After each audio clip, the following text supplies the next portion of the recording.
Lengkap bersama keluarga, istri beserta kedua anak PJ Wali Kota Palembang, Ratu Dewa, kompak menggunakan hak pilihnya di TPS 53 Jalan Kancil Putih, Pulau, Kelurahan Demang Lebar Daun, Kecamatan Ilir Barat 1.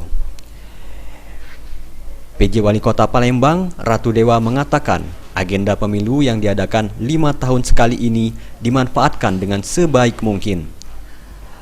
Ratu Dewa berharap warga Palembang tidak golput dikarenakan masing-masing hak suara dapat menentukan pemimpin di masa yang akan datang.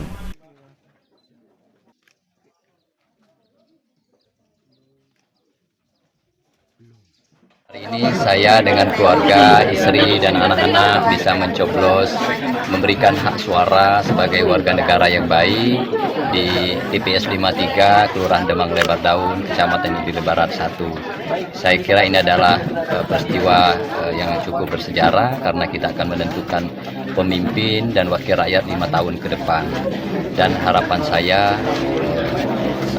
jangan golput, berikan hak suaranya dan kita berikan partisipasi politik. Semoga Palembang, Sumatera Selatan dan Indonesia akan lebih baik lagi.